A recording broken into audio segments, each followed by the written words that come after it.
5권의 책을 주문 판매합니다. 박근혜 대통령 탄핵의 예고편, 윤창중의 처절했던 3년간의 칩거와 은둔을 기록한 윤창중의 고백 피정, 문재인 세력에 맞서 대한민국을 기록한 윤창중 칼럼집 2017년 12월, 운명, 칼춤, 부활. 윤칼세 TV는 여러분의 도서 구입과 자발적인 구독료로 운영됩니다. 구독 버튼도 눌러주시기 바랍니다.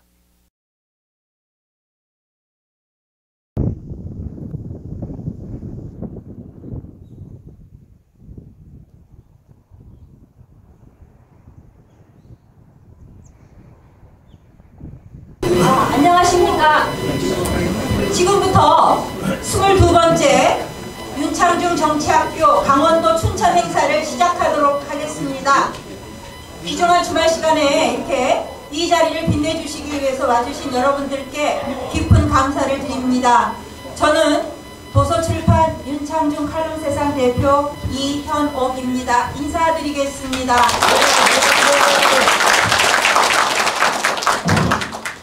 자, 그러면 윤 대표님께서 입장하시겠습니다. 입장하실 때 여러분들 뜨거운 박수로 환영해 주시기 바랍니다.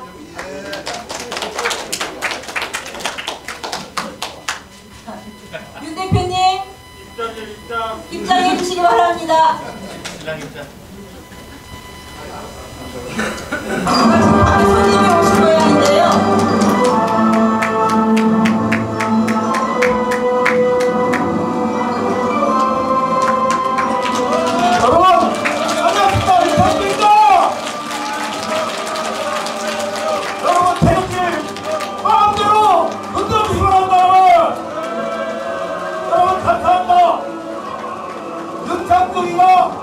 강원도 춘천에 왔습니다, 여러분! 감사합니다! 감사합니다! 감사합니다! 감사합니다! 감사합니다! 여러분 감사합니다! 감사합니다! 감사합니다! 감사합니다! 댓글 마음대로 주십시오! 원없이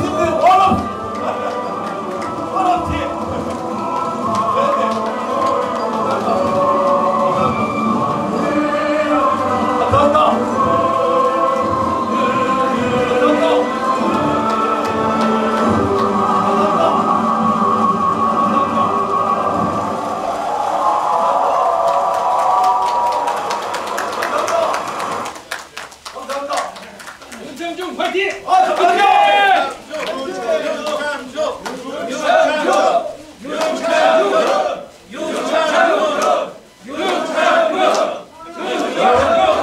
감사합니다. 소리를 지르시려면 더 세게! 윤창중! 윤창중! 윤창중! 윤창중! 윤창중! 윤창중! 여러분, 정말로 감사의 말씀을 거듭거듭 드리겠습니다. 정말 강원도 춘천 아무 연고 없는 윤창중을 보기 위해서 이렇게 참 오신 여러분에게 정말 제 심장 속에서 우러나오는 감사의 말씀을 드리겠습니다.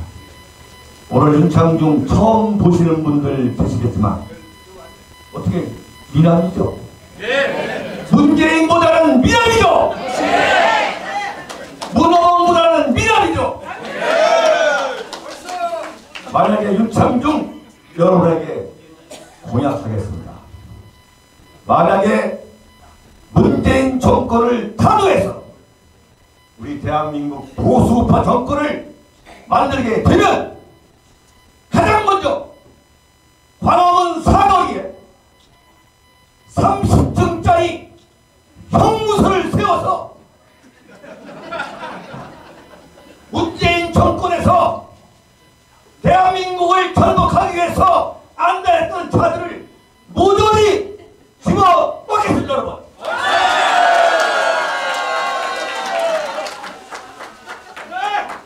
여러분, 농담 아닙니다. 오늘 여러분들 태극기 가져오신 거 마음껏 흔드십시오. 제가 22번째 전국 투어, 오늘 춘천입니다만 제가 태극기를 흔들어 달라고 말씀드린 게 처음입니다. 왜냐하면 태극기를 흔드는 것을 약간 부자연스럽게 생각하는 분위기가 최근에 생기고 있기 때문에 오늘 여기 오신 분들은 원도 한도 없이 태극기를 흔들고 3시간 동안 완전 문제에 대한 쌓였던 울분과 스트레스를 모두 풀어보시기 바랍니다. 오늘 이 자리에 제가 먼저 좀 감히 인사를 드리고 가도록 하겠습니다. 그 춘천사범학교 1회 입학생이시고 올해 95살이시고 그 엄청난 원로분께서 지금 여기에 참석하셨습니다. 잠깐 일어나셔가지고 인사만 해주시기 바랍니다. 박수 환영하겠습니다.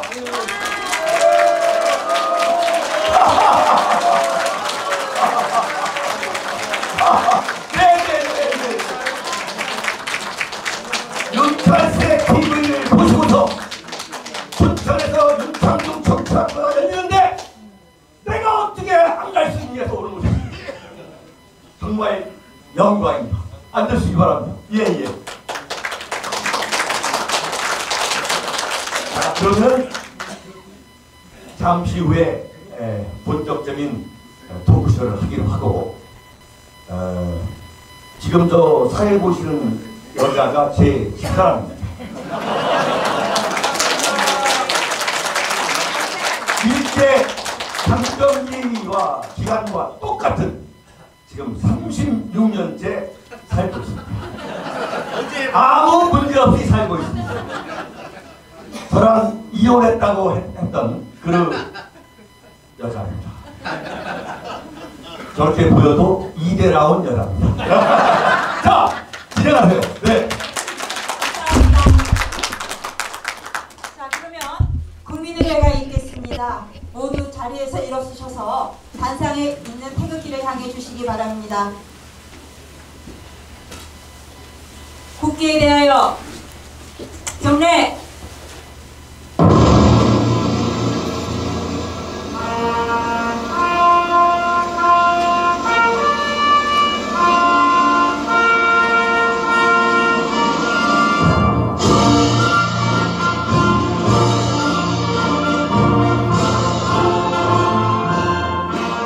나는 자랑스러운 태극기야. 조국과 민족의 무궁한 영광을 위해 몸과 마음을 바쳐 충성을 다할 것을 굳게 다짐합니다.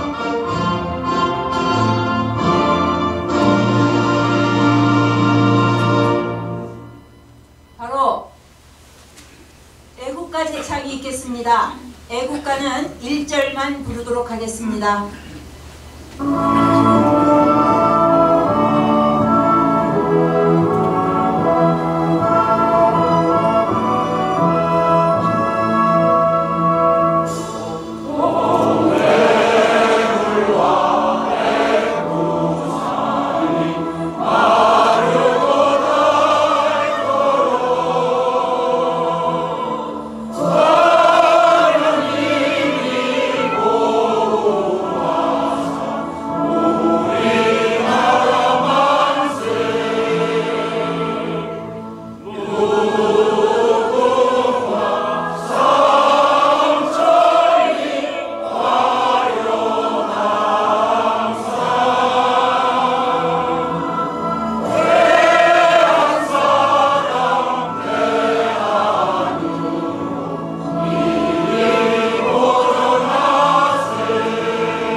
나라와 태극기를 지키시다가 순국하신 열사님들을 향한 묵념이 있겠습니다.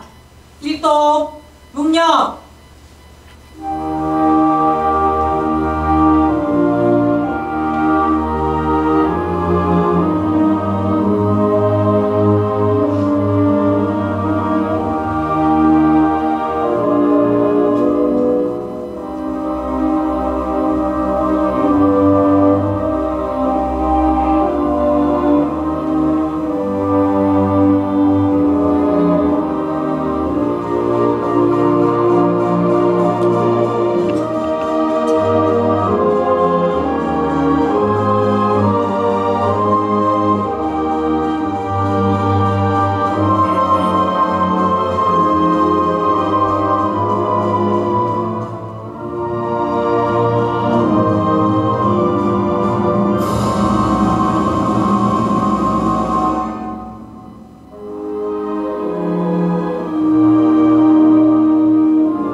바로 자 모두 자리에 앉아주시기 바랍니다. 지금부터 7시 30분까지 윤창중 대표님께서 강원도 춘천 정치학교 행사를 진행하시고요. 7시 30분부터 김진태 의원님을 모시고 본격적인 토크쇼를 진행하시도록 하겠습니다. 중간중간 좋은 말씀 나오실 때 뜨거운 박수로 호응 부탁드립니다. 감사합니다. 여러분 감사합니다.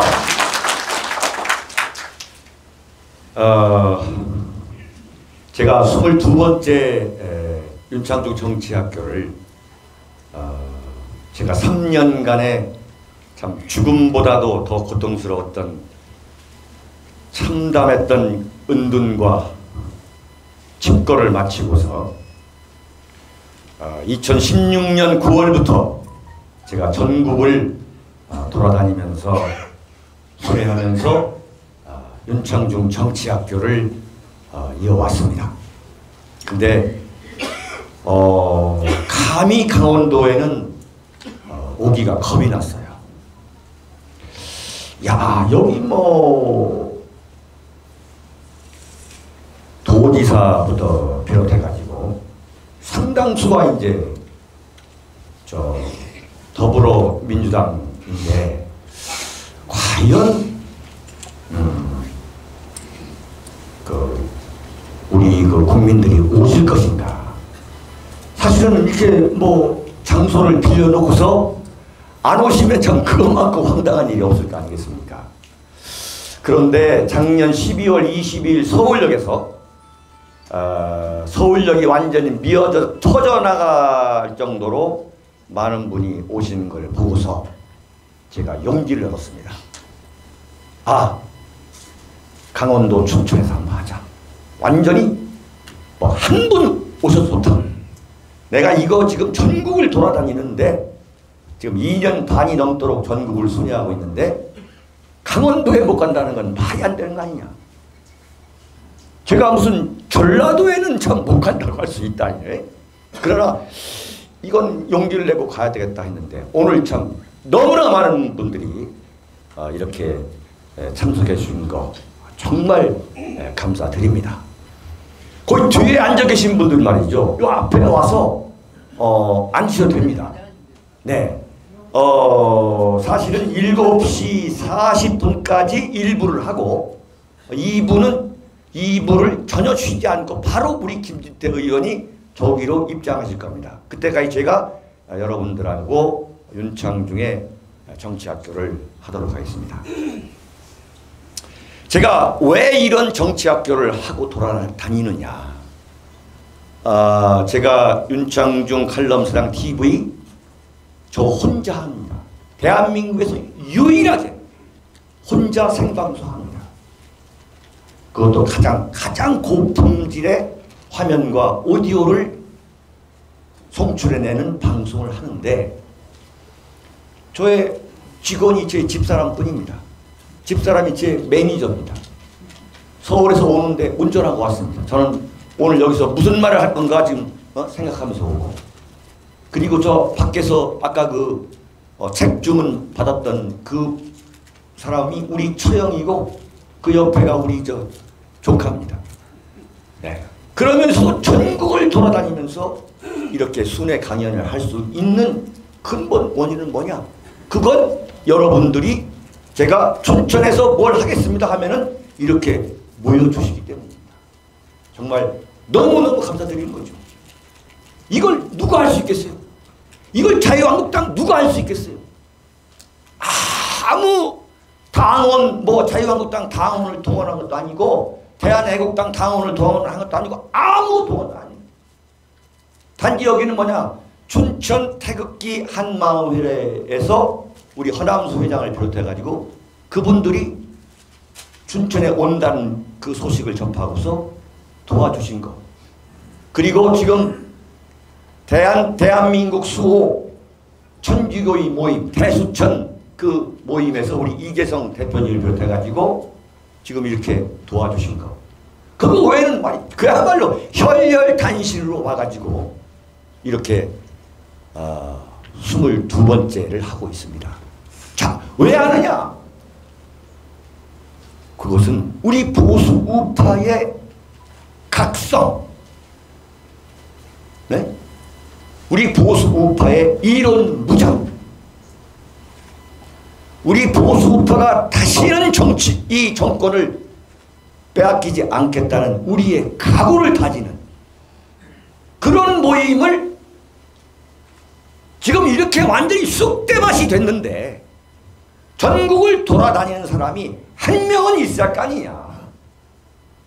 지금 대한민국이 완전히 망해 가는데 우리가 이게 지금 뭐냐? 결국 투쟁하는 겁니다. 투쟁. 이렇게 전국을 돌아다니면서 하는 사람이 적어도 보수 우파에서 한 명은 있을 거 아닙니까? 1910년 나라가 완전히 그야말로 한일 병탄, 대한민국이 아니죠. 대한제국이 국권을 빼앗길 때에 저 전라남도 광양에 살고 있던 매천 황현이라는 학자가 있었습니다.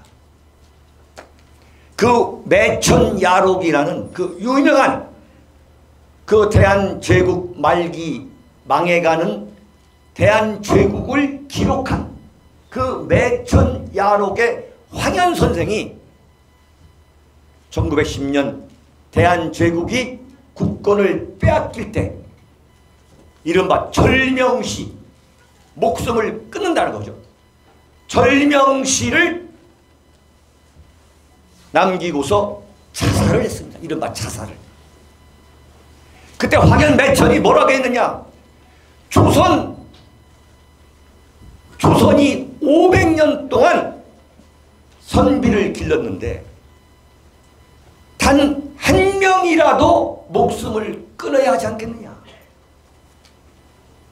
그러면서 자식들한테 슬퍼하지 마라.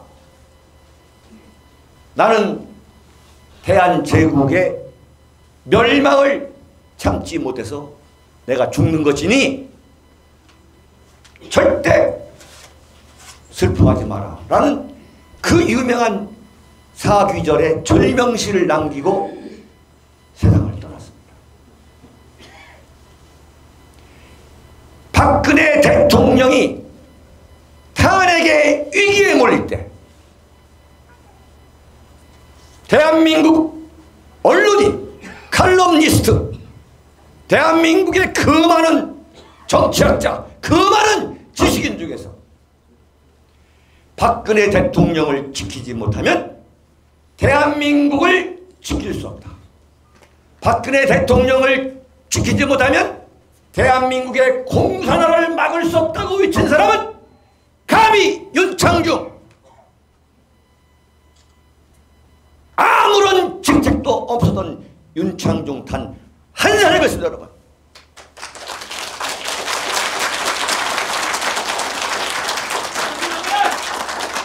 박근혜 대통령의 첫 번째 인사로서 저 윤창중은 제가 비록 아주 짧은 기간 동안 최악의 불명예 퇴진을 해야 되는 너무도 억울한 누명을 쓰고 내가 물러났지만 대한민국 국민이 모두가 박근혜를 버린다 하더라도 윤창중 한 사람만은 결코 박근혜 대통령을 버릴 수 없다고 스스로 다짐하고 제가 세상을 향해서 외쳤습니다, 여러분.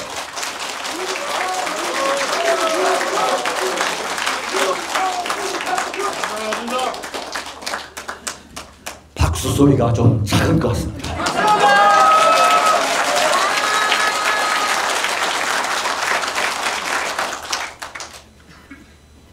대한민국의 태극기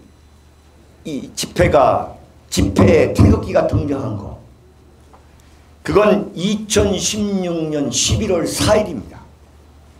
정확히 말씀드리면 2016년 10월 24일 손석희의 JTBC가 태블릿 PC의 주인이 최순실이라는 누명을 씌워가지고 최순실이가 박근혜 대통령의 국정을 모조리 농단했다는 천벌을 맞아도 부족한 이 엉터리 가짜뉴스를 만든 다음에 대한민국 조선일보를 비롯한 모든 언론이 똘똘 뭉쳐가지고 박근혜 대통령에 대한 난도질을 시작할 때 윤창중이가 2016년 11월 4일 조선일보 앞에서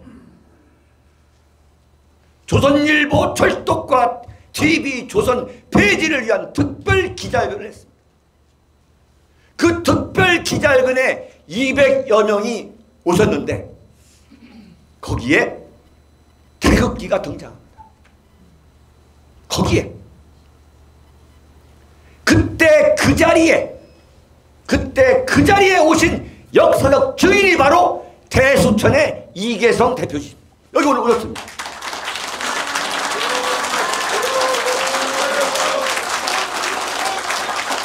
이분이 대한민국 태극기 집회의 원조입니다.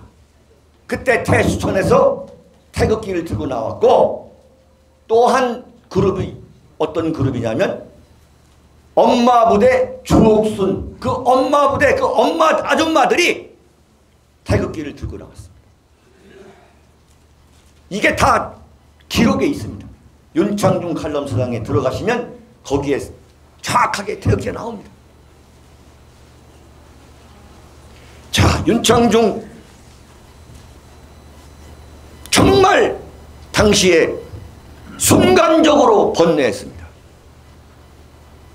박근혜 대통령이 손석희가 보도한 바로 다음 날 대국민 사과담화를 발표했습니다. 제가 그걸 보면서 저건 일생일대의 실수구나. 그때 절대 그게 아니다. 누구나 정치인들은 주변으로부터 정치적 도움을 조언을 받을 수 있는 거 아니냐라고 강력하게 붙지 못한 게 바로 천추의 한량인 겁니다. 제가 만약에 청와대에 있었다면 그런 대응 안 합니다. 절대 안 합니다. 제가 길을 걸어가면은 지나가시는 분들이 저를 알아보고 저한테 무슨 얘기를 하냐면 당신 말이야, 당신은 정말 세계적으로 운이 좋은 사람이야. 어? 지금 만약에 그때 거기 있었으면 지금 감옥 가 있을 거 아니야. 그런단 말이야. 응? 또 절반은 또 무슨 얘기를 하냐면 당신이 거기 있었으면 이런 일이 일어날 수 없었다. 네? 저 윤창중은 어떻게 생각하느냐? 제가 거기에 만약에 있었다면은 박근혜 대통령의 오늘날 정치적 시련은 결코 없었을 것이다. 네.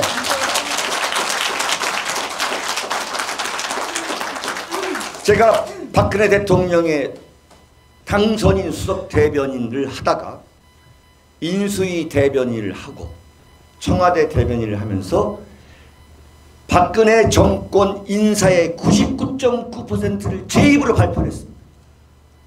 근데 제 입으로 발표할 때마다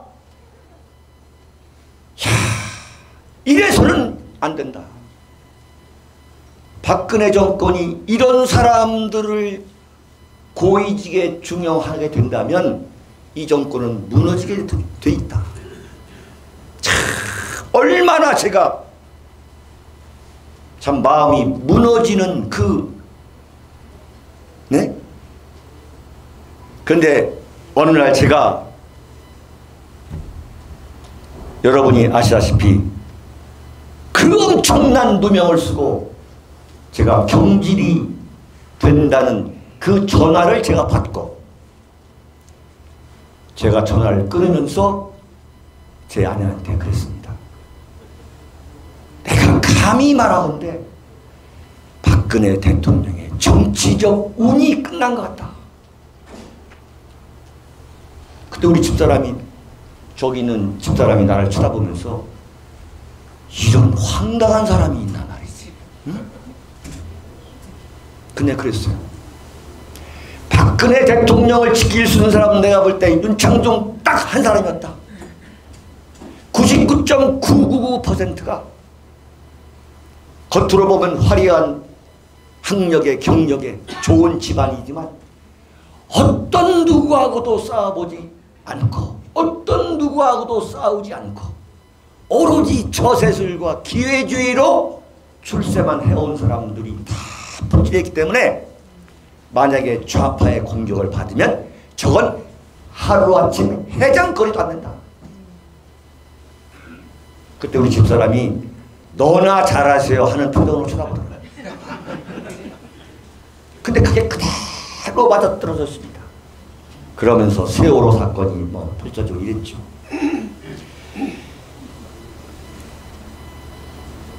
여러분,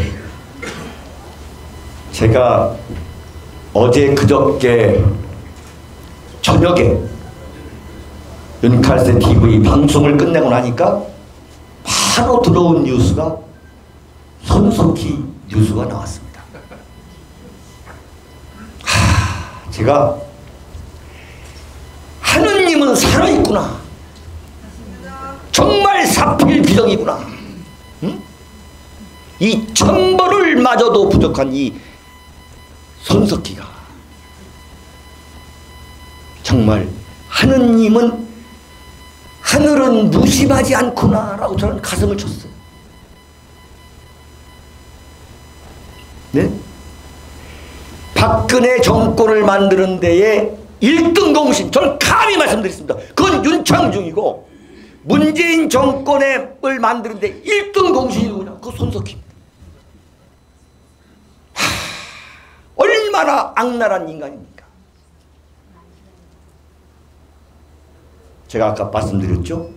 광화문 사거리에 교도소를 지어야 됩니다. 서울구치소, 저 의왕에 있는 거, 저 광명에 있는 서울 동부구치소, 이거 너무 멀어요.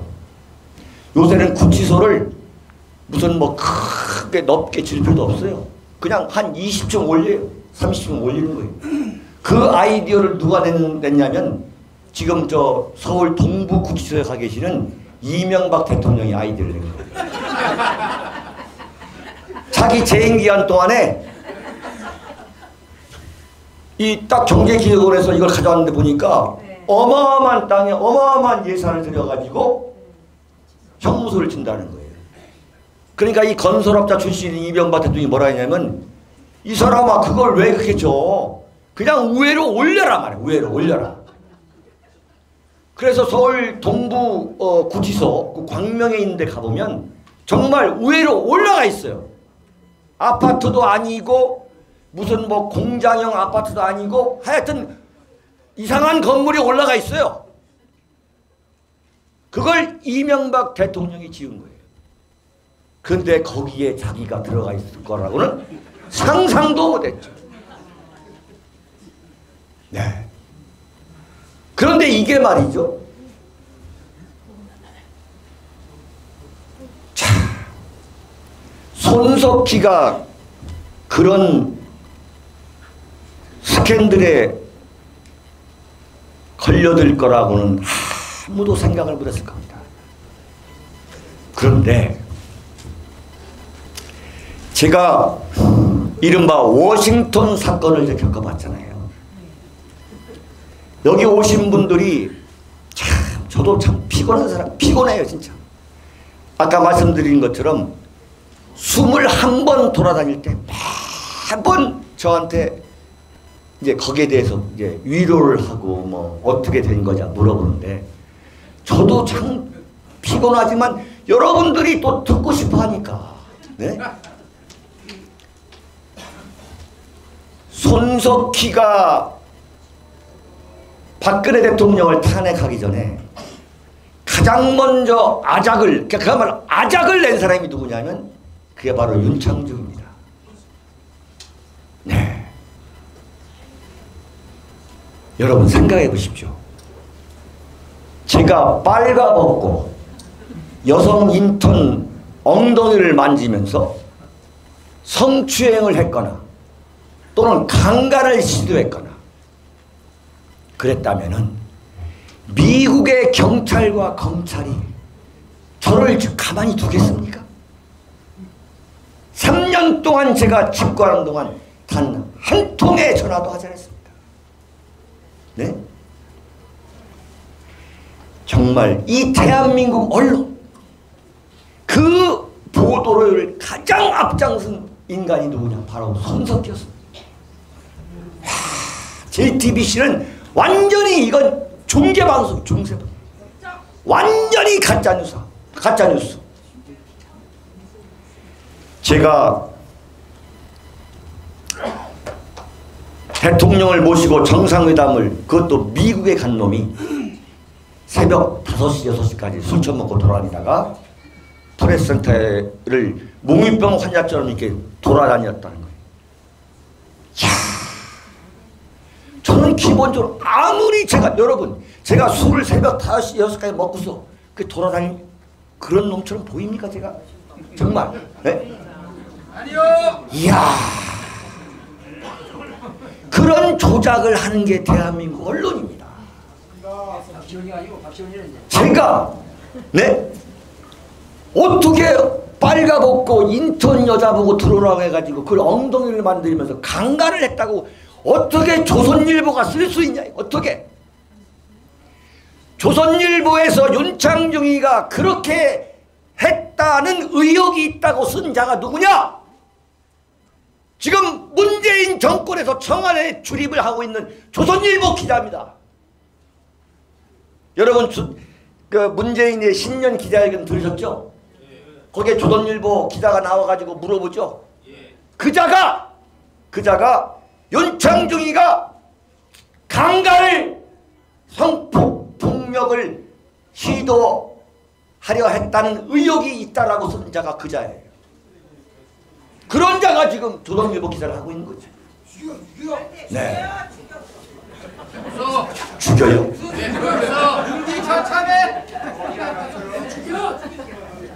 그런데 여러분 아시다시피 여러분들 여기 오신 분들 다 아실 거예요. 손석희가 과연 과거 정권에서 무슨 일을 했느냐? 역대 정권에서.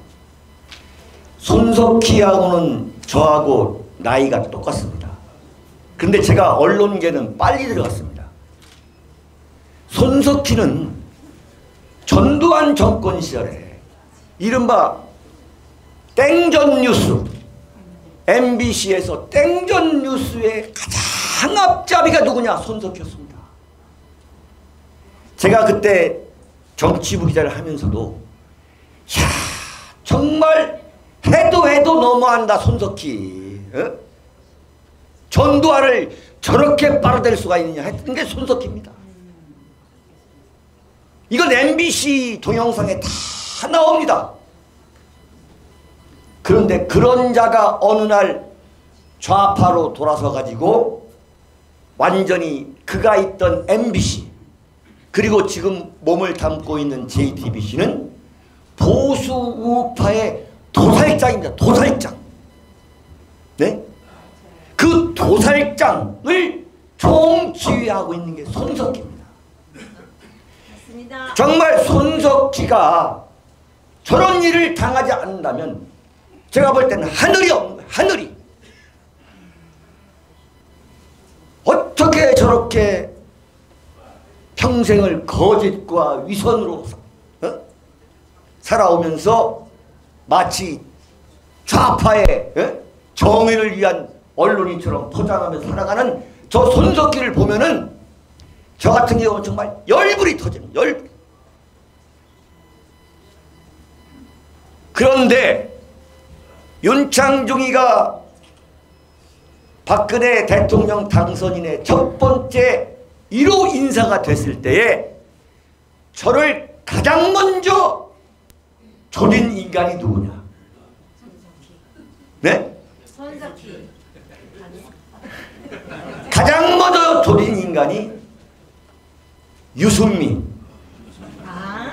그 다음에 홍준표입니다. 홍준표. 뭐라고 했느냐? 윤창중은 극우다. 여러분, 제가 극우처럼 보입니까? 제가 폭탄 들고 다녀요. 그러니까 박근혜 대통령이 뭐 좀 시작하려고 할 때 이른바 완전히 스텝이 꼬이게 만든, 정말 어처구니 없게 만든 인간이 누구냐? 유승민하고 홍준표입니다. 네?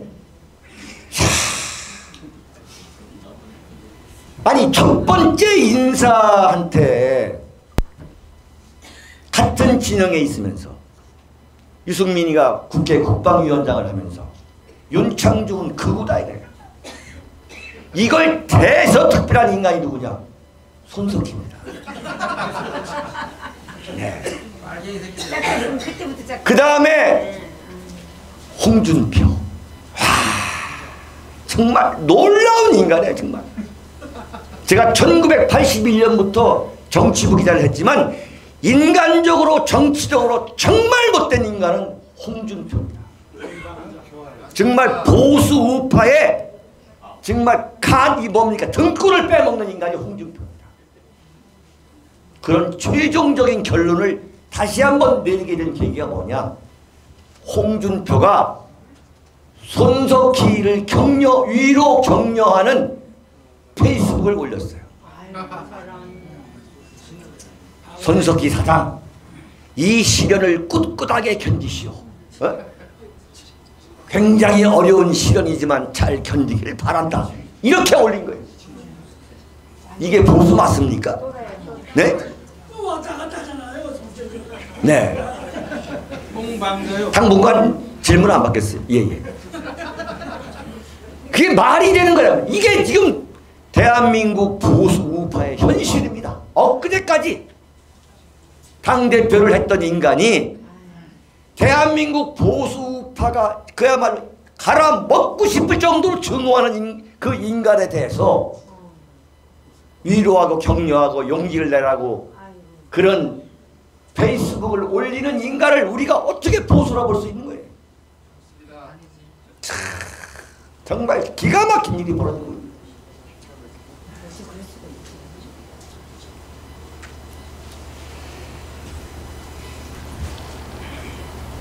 제가 볼 때는 박근혜 대통령이 이런 시련까지 오게 된 결정적인 잘못이 뭐였냐? 바로 유승민과 홍준표를 손보지 않은 겁니다. 그때 정색을 하고 유승민과 홍준표한테 공개적으로 물어봤어야 돼요. 그 인사가 뭐가 잘못된 거냐? 윤창중이를 수석 대변인에 시킨 게 도대체 뭐가 잘못이 있느냐 한번 당신들 대답을 해봐라. 윤창중이가 대한민국의 역사적 정통성과 역사적 정체성, 국가 정통성을 지키기 위해서 언론으로서 노력한 거. 문재인이가 대통령 되면 대한민국은 공산화 될 것이라고 외친 게 왜 그거냐? 라고서 그때 정말 당당하게 그 문제를 해결하지 않음으로써 불씨가 커간 거죠. 결국 그 불씨가 커가가지고 결국은 김무성과 유승민이가 합작해가지고 새누리당의 62명이 탄핵에 찬성하게 되는 그 엄청난 배신 사태가 벌어진 겁니다. 그런데 윤창중이가 아무 관직도 없고 그야말로 지금과 똑같이 윤창중 칼럼세상을 했습니다만 나는 박근혜 대통령이 임명하지 않은 대변인이라고 생각했습니다. 자, 내가 박근혜 대통령을 지키자. 그런데 제가 오늘 처음 말씀드리는 거예요. 완전히 이 친박계들은 그야말로 아무런 소리 없이 오로지 기회주의 그걸로 일관할 때에 유일하게 대들기 시작한 사람이 누구냐? 그게 바로 김진태 의원입니다.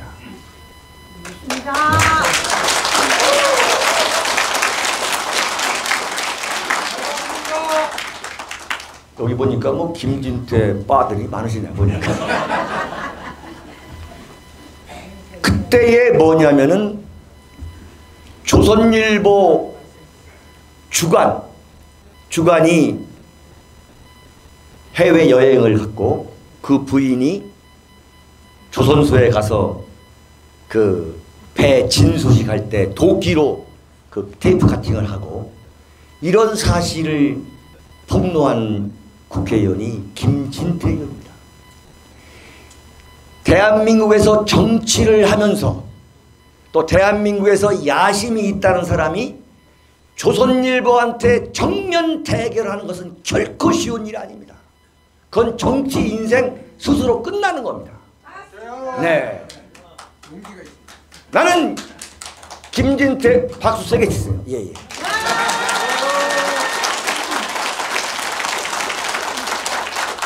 나는 김진태 의원이 그런 걸 보면서 정말 감동했어요. 야, 저 사람 정말 저 사람 잘 다듬으면은 보수우파의 지도자가 되겠구나. 그 보통 어려운 게 아닙니다. 조선일보를 겨냥한다는 것은 대한민국 언론을 다 겨냥하는 겁니다. 그런데 그런 담력이 있다는 것은 그 하나만으로도 이게 결코 간단한 게 아니다는 거예요. 윤창주가 지금 이 자리에서 조선일보 뭐니 막 비판하잖아요. 그거 제가 제 입으로 제 얘기해서 죄송합니다만 그거 간단치 않습니다. 지금 조중동에서 제 기사는 한 줄도 쓰질 않습니다. 아예 쓰지 않습니다. 우리 태극기 집회 아무리 해도 단 한 줄도 보도하지 않는 것처럼 저도 기대 안 해요. 제가 이 자리에서도 분명히 말씀드리는데 제가 대한민국 조중동 덕으로 대한민국에서 먹고 살고 싶은 마음 조금도 없습니다. 나는 분명히 조중동한테 경고하고 싶어요. 당신네들은 보수 우파에서 손을 떼어라 이거예요. 네? 여러분들 지금 조중동에서 우리 태극기 집회라든가 대한민국 보수 우파에 대해서 우호적으로 쏟을 것으로 여러분들 기대하고 있다면 이 순간 완전히 포기하시는 것이 정신적 건강을 위해 좋을 겁니다. 네.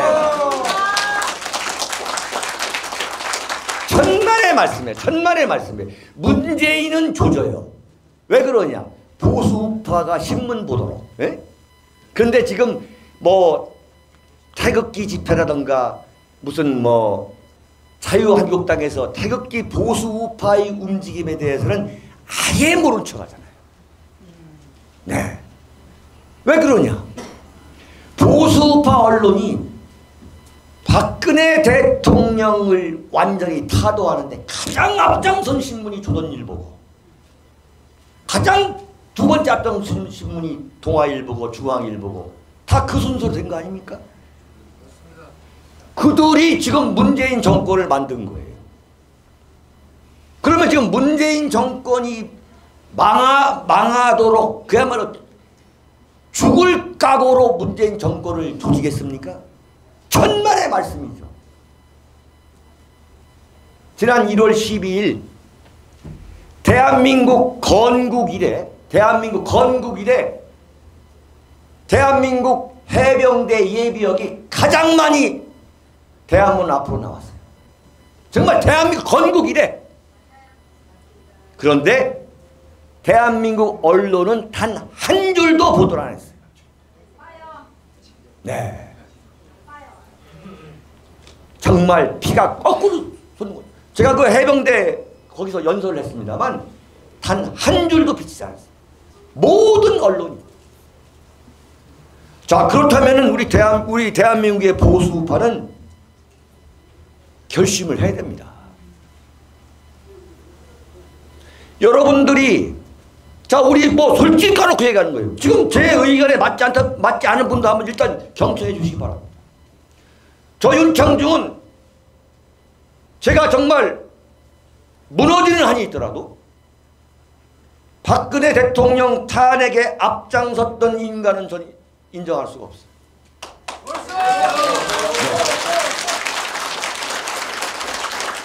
아까 말하면 지금 자유한국당에서 무슨 김무성이다, 뭐 김성태다, 나경원이다, 뭐 쭉 62명은 저는 제가 관 속에 들어갈 때까지 용서할 수가 없습니다. 바로 이들 때문에 보수파가 괴멸이 된 겁니다.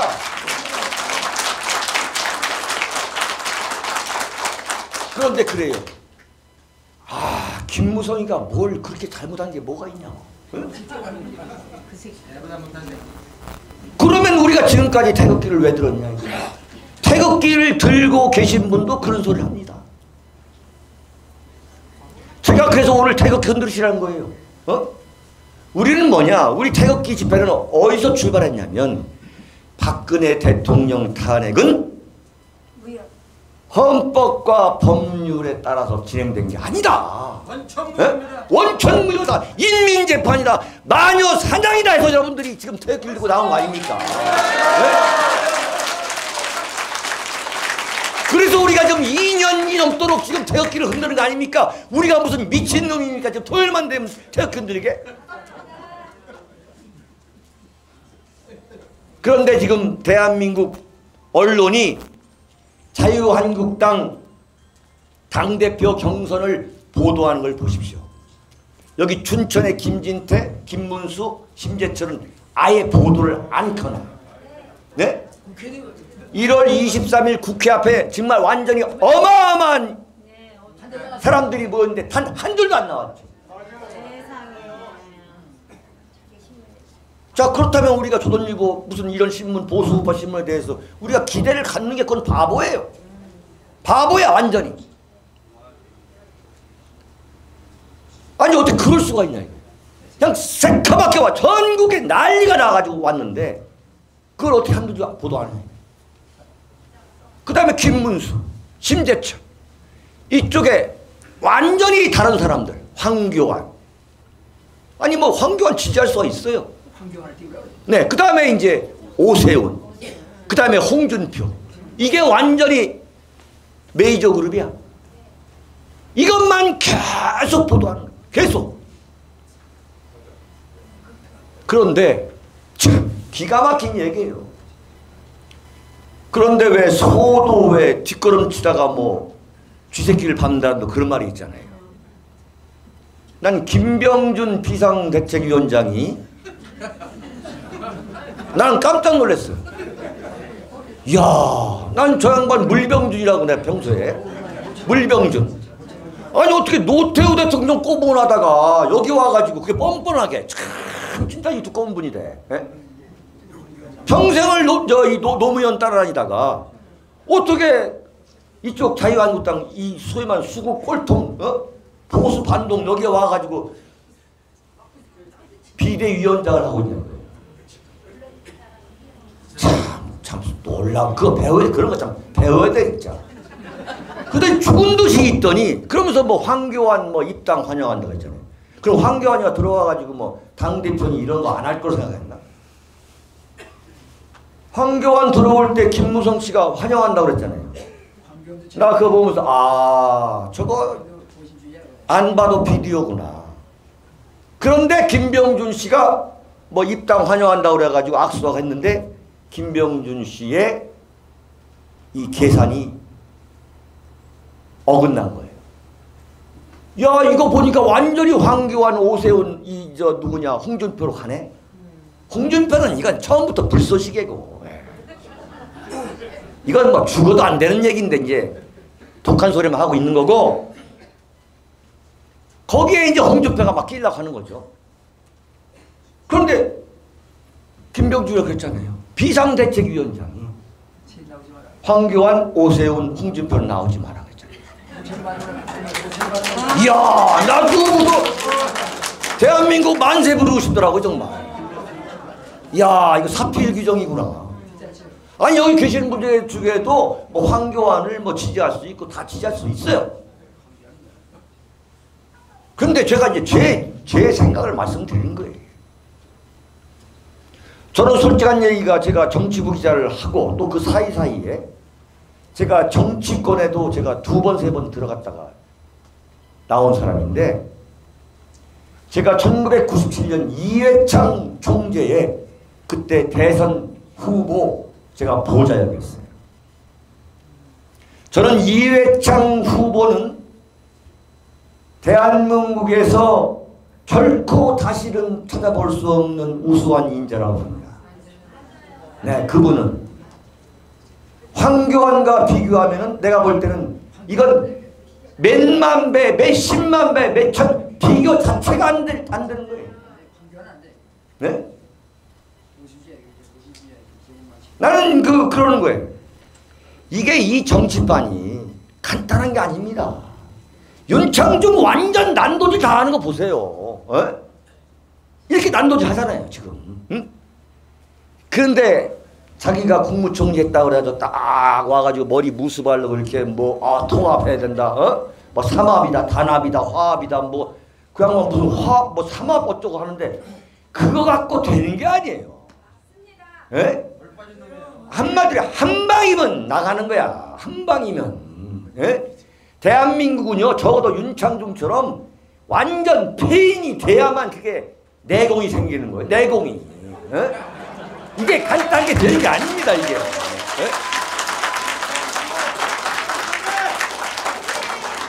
제가 3년 동안 말이죠. 정말 그야말로 산전수전, 공중전 다 겪었기 때문에 이렇게 전국을 돌아다니면서 우리 마누라랑 같이 처형 처제들 돌리고 이런 토크쇼 하는 거지. 그러니까 또 여러분들이 와주시는 거지. 여기에 황교안이가 춘천에 와가지고 그야말로 자유한국당 당원들 동원 안 하고 이렇게 합니다 하고 유튜브 해서 이렇게 여러분들이 오십니까? 안 오십니다. 네? 내가 좋다. 국무총리 했으니까 대통령 한번 해봐라 이래. 내가 그 이회창 총재 같은 그 어마어마한 분이 제가 그 2 아들의 병역 문제를 헤쳐나가지 못해가지고 좌절하는 과정을 제가 생생히 본 사람입니다. 당시 윤창중은 이회창 대선 후보의 정말 최대 핵심이었어요. 최대 핵심. 잠자는 시간을 제외하고는 저랑 같이 있었습니다. 근데 그걸 헤쳐나가지 못해요. 법적으로 문제가 없다는 법적으로. 네? 법적으로. 그런데 요번에 그 손혜원이라고 네? 그 여자 보세요. 내가 볼 때 누님은 손혜원하고는 비교가 안 돼. 정말 대단하잖아요. 이건 우리가 상대할 수가 없는 거예요. 근데 그게 더불어민주당은 여자들의 기본 수준이 그래. 기본 수준이. 그 정도는 돼야만 더불어민주당이 있는 거예요. 미선자들입니다. 예, 그런 정도 돼야만. 소리는 지르지 마세요. 깜짝 놀랐어요. 예? 다 그런 수준이에요. 예컨대 지금 교육사회 부총리하는 유은혜, 그 다음에 건설교통부 장관하는 김현미, 그 사람들 대학 졸업해가지고 당시 김대중 평민당 이런 데에 뭘로 들어왔냐면 기자실 아가씨로 들어왔어요. 완전히 바닥부터 시작합니다. 네? 근데 지금 자유한국당의 무슨 비례대표다 무슨 국회의원들 이 사람들이 웃어요. 웃어. 손혜원이만 이런 게 아니에요. 손혜원이만. 저는 그래서 이 손혜원 사건은 박근혜 대통령 탄핵 이후 보수 우파가 크게 각성해야 될 저는 사건이라고 봅니다. 지금 내가 볼 때 손혜원은 저 대선 후보급으로 됐어요. 지금 완전히 쓸고 다닌 거 아니에요. 목포 시내가 말이죠. 김대중 사후 가장 많은 사람들이 왔다는 거 아닙니까? 우리가 웃을 것만 아니라 우리가 손혜원을 통해서 우리가 보수파가 어떻게 해야만 정권을 잡을 수 있는가라는 어떤 새로운 기준을 마련해야지. 자, 그래서 윤창중 정치학가 필요한 거예요. 여기 한번 왔다 가면 완전히 이게 사람이 강하게 돼버리는 거예요. 이런 게 필요한 거거든요. 제가 무슨 광고하는 게 아니라 손혜원 정도는 돼야만 정권을 잡을 수 있는 거죠. 바꿔 말하면 손혜원과 박근혜 대통령과의 싸움에서 박근혜 대통령이 진 거예요. 제가 볼 때는. 그 악랄한 인간들한테. 근데 너희들은 왜 이렇게 악랄하냐? 좌파는 원래 그래. 쟤들은 끝났어. 이렇게 생각하면 되는 거야. 절대 안 되는 거예요. 대한민국 우파도 완전히 100% 물갈이해야 돼. 무슨 얘기냐? 지금 윤창중 정치학교에 오신 분들이 국회의원도 하고 시의원도 하고 군의원도 하고 이런 게 다 올라가야 돼. 근데 더불어민주당은 또 정의당 같은 그런 좌파 정당들은 전부 그게 되고 있는 겁니다. 김현미 장관, 유은혜 당시 출입하는 기자들이 어이 미스김 커피 한잔 커피 한잔. 그 기자들 망나니들 아니야. 아니 못돼 먹었잖아요. 그런 걸 다 했던 그런 굴욕 속에서 잔뼈가 굵은 거예요. 그런 굴욕 속에서. 네? 그런 굴욕을 견뎌낼 수 있겠습니까? 그런 굴욕을? 그 손혜원의 과정을 보세요. 성장 과정을. 아버지가 옛날 좌익했다는 거 아닙니까? 그 좌익한 집안의 그 딸이라는 것은 이루 말할 수 없는, 말을 안 해서 그렇지. 그 무슨 변변하게 해서 살았겠습니까? 그 여자가 대한민국에서 히트 상품의 이름은 다 거의 손혜원이가 진 거 아닙니까? 한마디로 말하면 아사리판에서 살아남은 사람이 들어와 가지고 더불어민주당이라는 이름 만들면서 문재인 대통령 만드는데 1등 공신이 손혜원인 거예요. 사실은. 우리도 그런 제2, 제3의 손혜원 같은 사람을 자유한국당의 국회의원, 자유한국당의 시의원, 도의원으로 우리가 뽑아야지. 학력과 경력이 좋다고 해서 다 자유한국당이다. 그게 무슨 말이 되냐. 안 됩니다. 안 돼.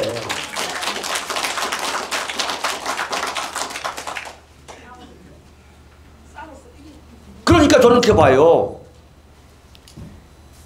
왜 박근혜 대통령 탄핵이 가능했느냐. 그것은 박근혜 대통령의 자업자적인 측면도 그건 굉장히 강한 거다. 그런 사람들을 국회의원 시켰고 그런 사람들을 청와대 수석을 시켰고 비서관을 시켰고 그런 사람들을 국무총리에 시켰기 때문에 막말로 손혜원, 박영선이 또 이재정이 네? 서영교 이런 악랄한 인간들한테 난도질을 당한 거야. 난도질을.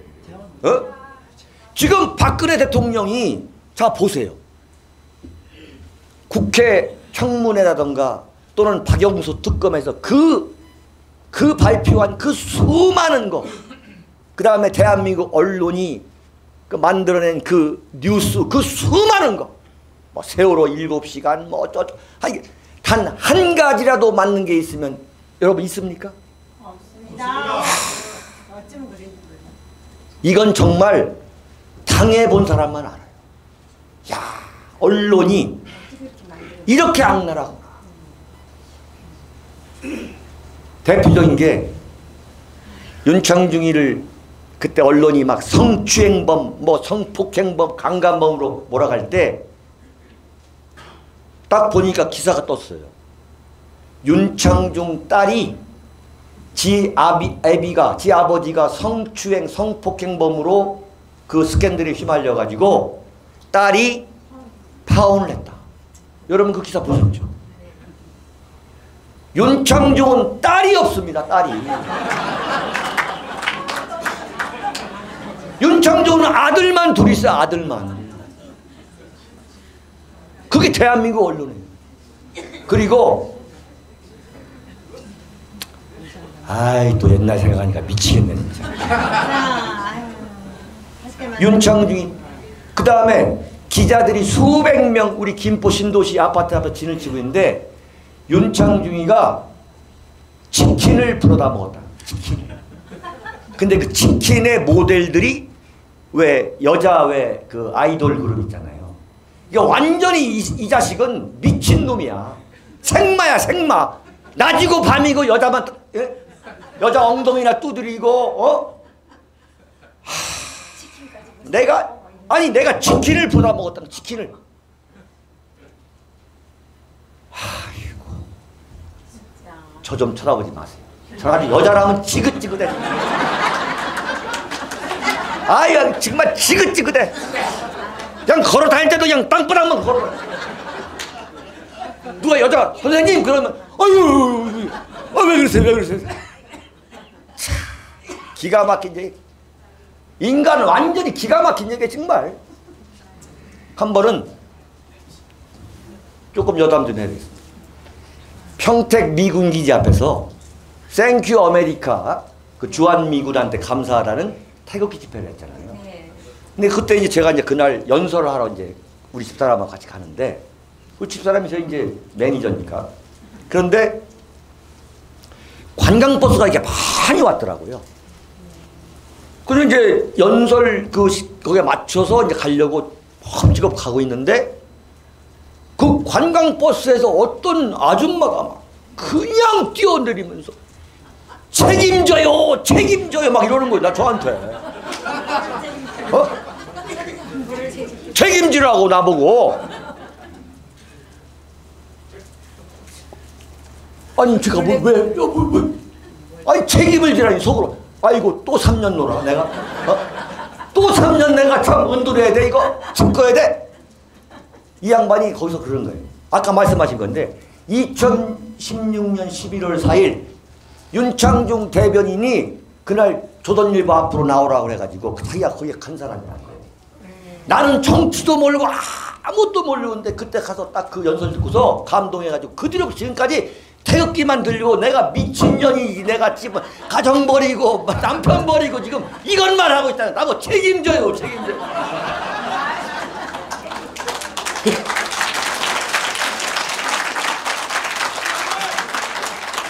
그런데 아니 내가 뭐 책임을 져. 에? 저는 아주 진짜 제가 지금 2013년 5월이니까 2019년 이제 1월이니까 지금 한 6년이 돼가고 있잖아요. 술집 한 번을 가본 일이 없어. 저 혼자 어디 밥집에 가서 어디 가서 가본 일이 없어. 왜냐면 증인을 데리고 다녀야 돼. 네. 증인이 있었는데도 불구하고 나는 완전히 몰려가지고 인생 끝났던 사람이야. 대한민국에서. 이거 우리 집사람은 죽어야 아주 완전히 내가 데리고 다니니까. 그래서 여기 이렇게 이제 세워두고 거기서 밥도 먹고 같이 하고 이러는데 생각해보세요. 6년 동안 정말 어디든 어떤 모함에 걸릴지 모르니까. 그러니까 무슨 뭐 여자 옆에 간다는 건 막 전기가 와. 그래서 아까 저기 사진 제가 다 찍어드렸잖아요. 근데 그 이제 여성분이 와가지고 막 비벼대 이제. 이게 문질러. 그럼 난 여기가 막 마비가 돼 마비가. 솔직한 얘기가. 또 뭔 소리 들을지 모르니까. 정말 웬만한 멘탈 아니면 이거 참. 그럼에도 불구하고 제가 이렇게 참 오늘날 이 시점에서 여러분 앞에 다시 서게 된 게 뭐냐. 바로 여러분들이 저를 믿어주셨기 때문에. 정말 네. 믿습니다.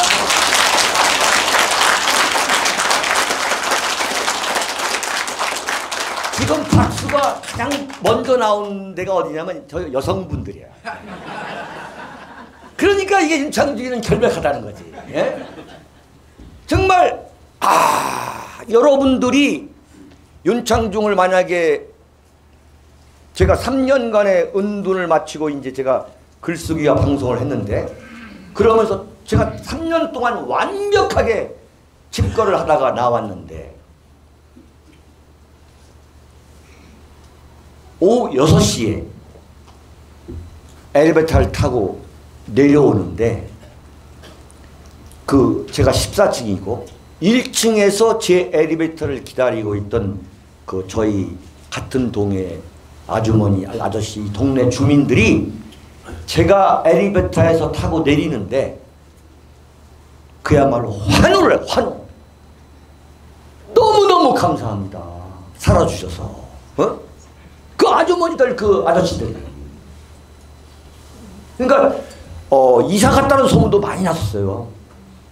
왜 이사 갔다는 소문이 많이 났냐면, 제가 이제 집에 있다 보니까 이제 책 같은 걸 옮겨가지고 서재를 만들다 보니까 이제 쿵쿵거리고, 그러니까 저 사람들 이사 갔구나. 그리고 제가 갖고 있던 책의 3분의 1을 버렸습니다. 제가 사실 책이 굉장히, 여러분 아시잖아요. 저희 옛날 윤카세 TV 할 때 보면 서재 책장 했잖아요. 그 책이 어마어마하게 나가는 거예요. 책만 나가고서 한 2시간만 있으면 벌써 기사 나오는 거예요. 윤창중 참석했다. 네? 그런데 만약에 그때 제가 거리로 나왔는데, 집에서 나왔는데 주민들께서 저를 보고서 근데 조롱을 한다던가 무슨 그야말로 안 좋은 표정을 짓다든가 안 좋은 소리를 했다면 저는 못 나왔죠. 근데 가는 데마다 너무너무 고생했다. 이 때려 죽일 놈, 이놈 때문에 당신이 고생했다. 그래서 제가 이제 유튜브 방송을 시작했는데 참 전화 많이 왔습니다. 정말 이 반응이 참 이루 말할 수 왔어요. 전국 방방곡곡. 정말 윤창중 당신 살아주어서 너무너무 좋고, 당신이 지금 논평하고 방송한 걸 보면서 다시 우리가 참 살고 싶다, 이런 걸 참 제가 많이 받았습니다. 여러분들, 바로 여러분들 때문에 제가 이렇게 지탱을 하고 있는 거죠. 그래가지고 제가 2016년 3년간의 은둔을 마치고 지금 2년 얼마가 됩니다만, 그 사이에 제가 지금 책을 5권을 썼어요. 5권을.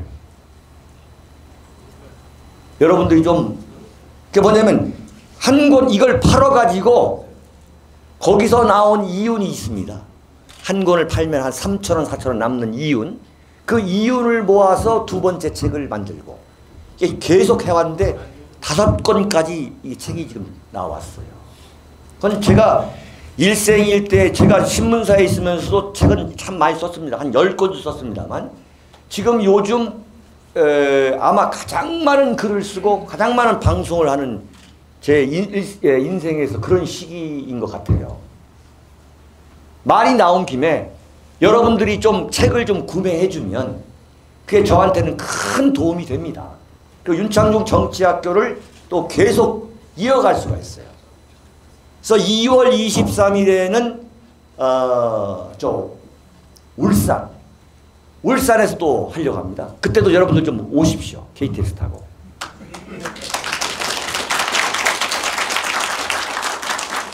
자, 어쨌거나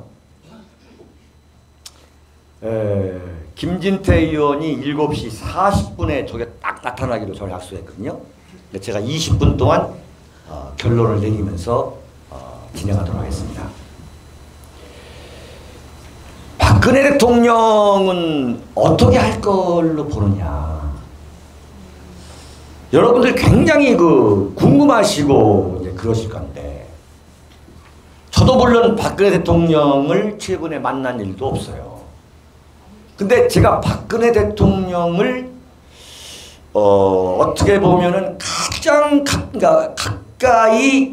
가까이에서 다 가까운 사람도 많았지만은 가장 많은 대화를 한 사람 중에 저는 한 사람이라 제가 가장 많은 대화를 저는 했다고 봐요. 예컨대 제가 박근혜 대통령 그 진영에 들어가 보니까 솔직한 얘기가 살벌합니다. 네. 그 왜 살벌하냐면 박근혜 대통령한테 어떤 같은 이야기를 하는 관계가 아니더라고요. 근데 박근혜 대통령이 꼭 그렇게 하라고 시킨 것도 아닌데 상대방이 완전히 쫄아가지고 그 박근혜 대통령의 카리스마에 그냥 불이 타 죽어버리는 거예요. 내가 보니까. 완전히 기가 죽어가지고. 제가 그걸 생생히 봤어요. 근데 저는 뭐냐면 제가 26살 때부터 대학교 4학년 2학기 때부터 제가 정치부 기자를 했어요. 그때 전두환 대통령이었어요. 그러니까 오늘까지 대학 학생이다가 그냥 정치부 기자가 돼가지고 그 어마어마한 전두환 대통령의 그 대머리를 보고 있는 거야. 야, 너 이 꿈이가 생신가? 그러니까 전두환 대통령부터 박근혜 대통령에 이르기까지 정말 대한민국의 최고 실력자들 다 본 거예요. 그래서 그 사람들하고 대화하는 게 나는 아무 문제가 아닌 거야. 모르면 물어보고, 그게 또 무슨 의미냐고 물어보고, 이런 걸 나는 박근혜 대통령하고 많이 했어요. 그랬더니 그 소위 말하는 박근혜 대통령의 가신들, 뭐 입이라는 둥, 뭐 뭐라는 둥 떠들고 다니는 사람들이 딱 들어가 보니까 내가 보니까 입도 아니고 아무것도 아니야. 네. 정말 끽소리도 못해. 그냥 얼굴도 못 쳐다봐. 내가 그거 생생히 봤어요. 내가 언젠가는 이걸 다 생생하게 했다. 근데 오늘은 조금만 말씀드리겠습니다. 완전히 보니까 이것은 박근혜 대통령이 뭐 큰 소리를 쳐서 그런 것도 아니고 그냥 박근혜 대통령이 나타나면 거기에 기가 죽어가지고 아무 소리를 못해. 야. 그런데 박근혜 대통령이 뭐 이렇게 말씀을 하실 때 거기에 대해서 같이 대화를 하는 사람이 누가 있었냐? 윤창중하고 인수위 부위원장을 했던 진영 의원, 진영. 네. 진영, 지금 용산의 진영 의원. 진영, 예, 예. 그 진영 의원은 박근혜 대통령하고 대화를 하더라고. 윤창중이 대화를 하고. 나머지는 어떤 눈을 쳐다보냐면 저 새끼 저거 미친놈 아닌가? 이런. 아니 근데 왜 대화를 못해? 그건 내가 볼 때는 아닌 것 같고 이건 이래서 그런 것 같고 저런 그런 것 같습니다. 그건 그렇게 하면 되겠습니다. 이런 이야기가 당연히 나와야 되는 거 아니에요. 근데 그게 전혀 안 되더라고요. 네. 그냥 오로지 쳐다보지를 못해. 모든 친밖에 뭐 나와서 지가 뭐 누나라 부르다고 그 전부 거짓말이야. 내가 무슨 박근혜 대통령 입 같은 소리 하고 있는데 그건 전혀 말이 안 되는 소리. 근데 그런 조직이 가능한 이유가 뭐냐면 박근혜 대통령이 그 자체가 워낙 정말 감히 범접할 수 없을 정도의 카리스마가 있더라고요. 예컨대 대통령이 이제 이렇게 임명장을 주고 이제 뭐 4분, 5분 대한민국 최고의 권력자들이죠. 이 양반들하고 같이 이제 그 차를 마시잖아요. 근데 그 사람들이 각계에서 엄청난 분들 아니에요. 뭐 군인은 군인대로, 뭐 장관은 장관대로 어마어마한 사람들. 또 국회의원도 뭐 보통 4선, 5선, 6선. 그 앞에서 사시나무 떨듯이 떨어요. 거짓말 아닙니다. 뭐가 달달달달 떠는 소리가 뭐가 달달달달 있잖아요. 왜? 사기 그릇 달달달 떠는 소리 나요. 가만히 있으면 보면은 요 커피잔을 이렇게 들어가지고 예? 이게 입에 댔다가 그 내려놓을 때 소리 안 나게 하려고 하다 보니까 손에 수전증이 와가지고 달달달달달달. 내가 그거 많이 봤어요 진짜. 난 속으로 그랬죠. 이야, 대한민국 권력자들 진짜 아무것도 아니구나. 근데 그렇다고 박근혜 대통령이 뭐라고 거기서 뭐 앞으로 잘하세요 뭐 합니다 뭐 이런 것도 아니에요. 그냥 살살살살살 웃으면서 살살살살 네네네 아 말씀하세요 뭐 네 그러면 아무 얘기를 못해. 아무 얘기를 못해. 그렇다고 왜 그런지 모르겠더라. 근데 저는 이제 뭐 이렇게 하면서 뭐 아유 어서 오십시오 뭐 이렇게 여러분 나가 똑같은 거죠. 그게 이제 소변 민주적인 사고 방식인 거예요. 저보다 이제 연세가 우리 박근혜 대통령은 이제 많으시지만 서로가 이제 통해서 이렇게 되는 거 아니겠습니까? 그래서 저는 생각하는 거예요. 박근혜 대통령이 왜 지금 이렇게 긴 침묵을 하고 있느냐. 그것은 초반기에는 제가 당해봐서 아는 거예요. 그 엄청난 것을 본인이 견뎌내기 위해서 내가 어떤 수가 있어도 이것을 견뎌내서 내 목숨을 유지해야겠다는 강한 이 생명에 대한 자신의 애착, 이게 굉장히 저는 작용했다고 보는 거예요. 그러니까 갑자기 대한민국 보수 우파의 그야말로 엄청난 강력한 대통령이었다가 대한민국 국민들로부터 돌팔매를 받는, 압도적인 다수에 의해서 돌팔매를 맞는 어떠한 돌파구도 없는 그런 상황에서 박근혜 대통령이 첫 번째 생각한 것은 내가 내 목숨을 부지해야 된다. 저는 어떤 면에서는 박근혜 대통령이 지금 감옥에 가 계시는 거 초반에 그것은 역설적으로 다행스러운 측면이 있다고 보는 겁니다. 만약에 홀로 삼성동이나 내곡동에서 만약에 혼자 계셨다면은 그 고통, 그 시련을 저는 견뎌내지 못하고 봐요. 참 어렵습니다. 정말. 정말 어렵습니다. 그건. 그런데 뭔가 격리된 장소에서 자기와의 투쟁, 이건 나 스스로만 이기면 내가 세월을 보낼 수 있다는 그런 결심을 할 수 있는 그런 밀폐된 공간에 계시게 된 것이 어떤 면에서는 굉장히 긍정적으로 생각하면 박근혜 대통령이 목숨을 유지하는 데에는 굉장한 도움이 된다고 봅니다. 네. 그야말로 아까 말씀드렸지만 저는 이 초장에 잘못 대응했다. 초장에. 완전히 그야말로 맞짱을 떠야만 이건 되는 사안인데 너무나 안이하게 내가 인정하고 사과하면은 여론이 지나갈 것을 생각한 건데 그건 너무나 모르는 이야기지. 그러니까 그때의 박근혜 대통령 주변에 있었던 국무총리, 법무부 장관, 청와대 비서실장, 청와대 정무수석 이런 핵심 세력들은 정말 이건 인간적으로 나쁜 놈들이지. 응? 이걸 어떻게 용서해 주냐. 이걸.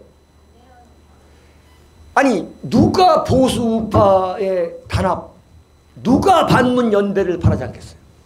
다 바라는 거죠.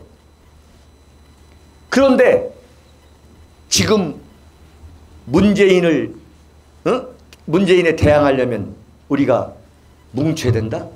이렇게 말하는 사람은 일반 국민도 마찬가지예요. 탄핵에 다 찬성했던 사람들이. 그 사람들이 지금 이렇게 보니까 할 말이 없으니까. 할 말이 없거든. 자기들도 보니까 박근혜 대통령이 탄핵을 당한 것이 지금 잘못됐다는 걸 지금 다 은연중에 알고 있잖아요. 대한민국에서 37년 동안 체류하고 있는 마이클 브린이라는 영국 기자가 자기 최근 책 작년 12월 달에 나온 책에서 그렇게 했잖아요. 나는 지금 책을 쓰고 있는 이 순간에도 박근혜 대통령이 무엇을 잘못했는지를 나는 모르겠다 그러잖아요. 네. 근데 마이클 브린 기자는 제가 개인적으로 관찰할 수 있는 기회가 여러 번 있었습니다. 그분이 주한 외국인 그 특파원 부장까지 했는데 대한민국에 대해서 특히 보수 우파에 대해서 굉장히 냉정하고 비판적인 기자예요. 그 양반이 그런 이야기를 박근혜 대통령을 두둔해낼 아무 이유가 없는 사람. 그러면서 경제 공동체라는 정말 말도 안 되는 개념을 만들어가지고 최순실이가 잘못한 것은 모두가 박근혜가 대통령이 잘못한 걸로 몰아간 대한민국에 대해서 엄청난 조롱을 하잖아요. 그 외국인 기자가. 참, 내 그걸 보면서 가슴 속에서 정말 눈물이 나더라고요. 눈물이 정말 소나기처럼 떨어지더라고요. 야, 정말 박근혜 대통령 탄핵은 인민재판이라고 우리가 얘기했던 것이 야, 누군가는 인정을 해주는구나. 에? 자, 그런데 그러면 박근혜 대통령이 지금 2년이 넘도록 지금 이제 이번 3월이면 이제 2년이 되는데 왜 저렇게 조용한가? 저는 타이밍을 노린다고 봅니다. 타이밍. 그 타이밍이 뭐냐? 한 방으로 보낸, 내가 언제 한 방으로 이 문재인 좌익 세력을 무너뜨릴 수 있느냐라는 그 타이밍을 찾고 있는 거다. 그 타이밍. 그리고 그 한 방이 결코 실패해서는 안 된다. 그러기 위해서는 내가 정말 철두철미하게 그 타이밍을 노려야 된다. 나는 그런 생각을 지금 난 하고 있다 봐요. 네.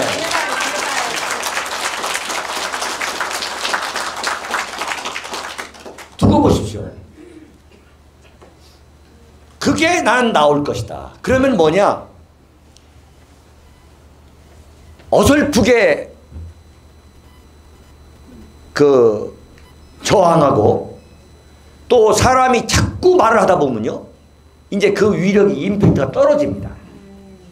그야말로 모으고 모았다가 몇 마디 짧은 말로 하면 완전히 초토화될 수 있는 그런 힘을 모으려면 침묵입니다. 정치인에게 침묵도 정치입니다. 침묵하는 자체가 그건 뭐냐? 그 침묵을 깨고 나왔을 때에 파괴력을 발휘하기 위해서 침묵하는 거예요. 네. 그 파괴력을. 자, 그러면은 36년간 대한민국에 체류했던 영국 기자가 박근혜 대통령은 잘못한 게 하나도 없다라고 증언을 한 상황이면 이미 탄핵은 인민재판이라고 나는 판결이 내려졌다고 봐요. 철천지 왼수로 뼛속까지 박근혜나 박정희 대통령을 증오하는 사람은 그건 설명이 안 되는 거고, 예. 설명이 안 되는 거고. 적어도 대한민국에서 보수 우파라고 하는 분들, 이것은 내가 볼 때 이미 25%, 30%는 박근혜 대통령 탄핵을 찬성했던 또는 극렬히 반대했던 사람을 떠나서 25% 내지 30%는 저는 박근혜 대통령 탄핵은 잘못됐다고 지금 인정하고 있다. 저는 그렇게 봅니다.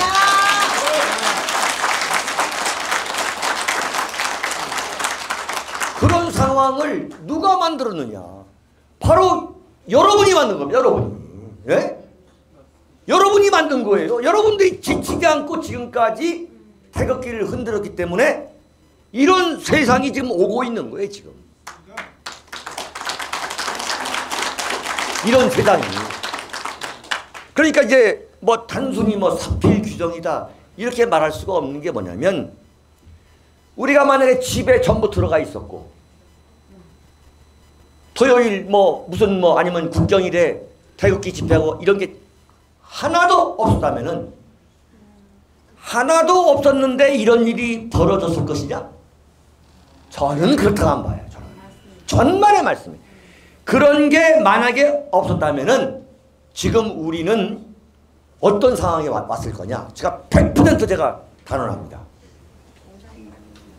한미 동맹이 끝나가지고 이미 미군은 철수를 시작할 것이고 김정은과 문재인은 연방제 통일에 합의했을 겁니다. 바로 여러분들이 계셨기 때문에 이게 안 된 거죠. 지금 안 되고 있는 거죠, 지금. 그러니까 뭐냐? 우리가 대한민국을 지킨 거다. 우리가. 예?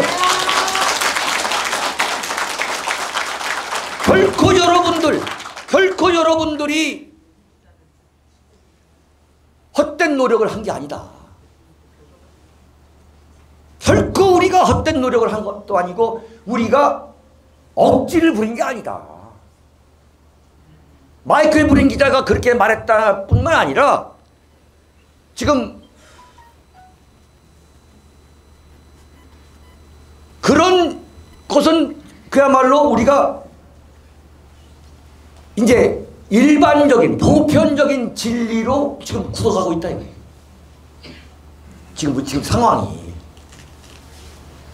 그렇다면은 우리가 지금까지 참 이 엄동설한 속에서 또는 아니면은 태극기를 들고 나왔던 안 나왔던 간에 정말 가슴 조이면서 참 이 문재인 욕하고 박근혜 대통령 안타깝다고 했던 그 노력이 이제 본격적으로 나는 결실이 온다고 봅니다, 여러분.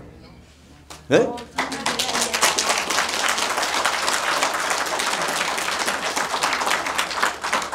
자, 그러면 우리 저 다음 김진태 의원 오시지만 문제는 우리의 뜻을 관철시킬 수 있는 정치 세력을 우리가 과연 어떻게 만들고 과연 어떤 세력을 우리의 정치 세력, 우리를 대변할 수 있는 정치 세력으로 우리가 상정을 해야 되냐는 아주 중요한 문제가 있습니다. 그건 뭐냐면 지금 자유한국당을 갖고서는 이렇게 엄청나게 참 그야말로 보수 우파가 제기가 되고 활성화되어 있음에도 불구하고 자유한국당을 갖고서는 제가 볼 때는 그건 제가 장담할 수가 있습니다. 2020년 총선에서도 지금 자유한국당을 갖고는 저는 대패한다고 봐요. 어마어마한 패배를 가져올 것이다. 자, 보세요. 2020년 공천을 하는 당대표가 아니 솔직히 한번 우리가 보자 이거죠. 황교안이가 당대표가 됐다. 그게 2020년 선거에서 이길 수 있을까요? 오세훈이가 됐다. 박근혜 대통령 탄핵에 앞장섰던 오세훈이. 홍준표가 또 당대표가 됐다. 과연 그게 먹힐 거냐 이거죠. 저는 그렇지 절대 그럴 리가 없다. 자, 거기서 지금 달라진 게 뭐냐면 대한민국 보수우파는 박근혜 대통령이 탄핵을 당하기 전과 당한 후가 완전 180도로 바뀌었다는 거예요.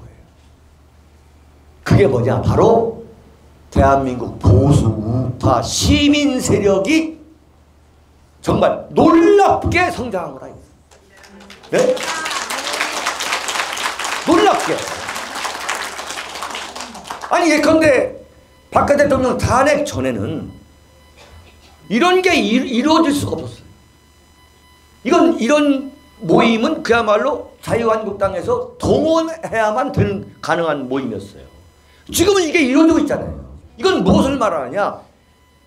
뭐 자유한국당에 대해서 답답한 마음도 물론 있어도 그렇지만은 대한민국의 보수 우파의 그 이니셔티브, 이 보수 우파 정치 세력을 이끌어가고 있는 이니셔티브가 자유한국당에서 보수우파 시민 세력으로 넘어가 있다. 이미 넘어왔다 이거 지금.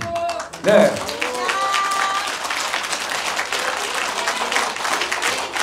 네. 잠깐만. 그거 왜 각본대로 안 되네?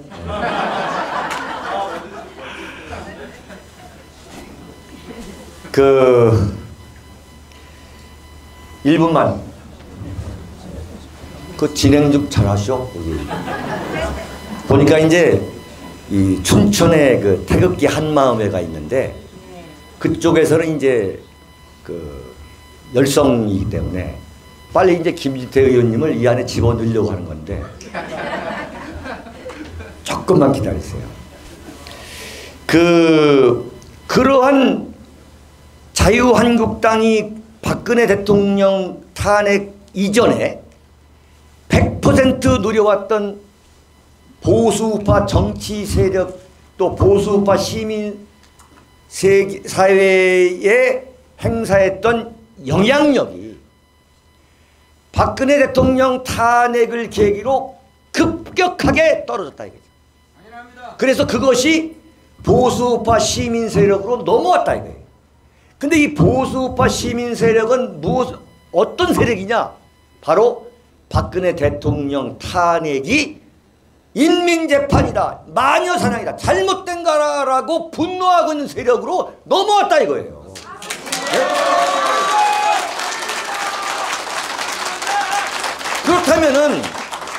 그렇다면은 우리 태극기 보수우파 시민 세력은 어떤 생각을 해야 되냐? 자유한국당에서 박근혜 대통령 탄핵에 앞장섰거나 이를 주도했거나 지금과 같은 보수 괴멸을 가져오는데 앞장섰던 세력들을 우리가 어떻게 됩니까? 응징하고 퇴출시킨다 이거예요. 네? 우리 보수우파의 힘으로. 네? 김진태 의원 들어오시니까 더 잘되네. 네. 그런 것을 우리 김진태 의원님뿐만 아니라 우리가 판세를 그렇게 읽거든. 그러니까 우리가 왜 툭하면 김무성이야?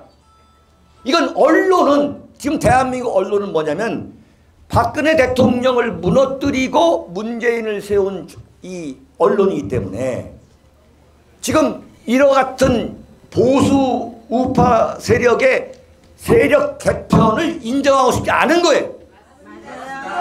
그러니까 뭐 당대표는 무조건 황교안 뭐 오세훈 뭐 어쩌고 하는 그런 엉터리같은 소리를 하고 있는 거예요.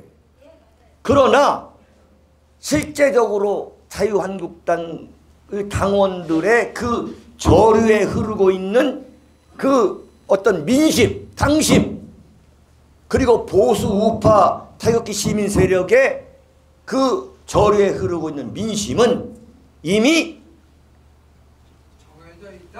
정해져 있다고 하지 마시고 장사하려고 하지 마시고 예. 엄청난 이변을 가져올 거다. 그러니까 대한민국 언론이 볼 때 이거 이변이다라고 대서특필하는 그 날이 바로 나는 다음 달 2월 27일 자유한국당 전당대회.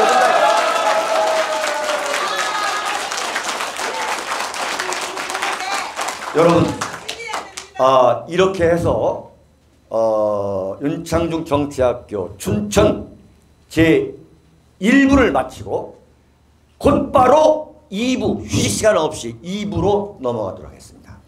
5권의 책을 주문 판매합니다. 박근혜 대통령 탄핵의 예고편, 윤창중의 처절했던 3년간의 칩거와 은두를 기록한 윤창중의 고백 피정, 문재인 세력에 맞서 대한민국을 기록한 윤창중 칼럼집 2017년 12월 운명, 칼춤, 부활. 윤칼세 TV는 여러분의 도서 구입과 자발적인 구독료로 운영됩니다. 구독 버튼도 눌러주시기 바랍니다.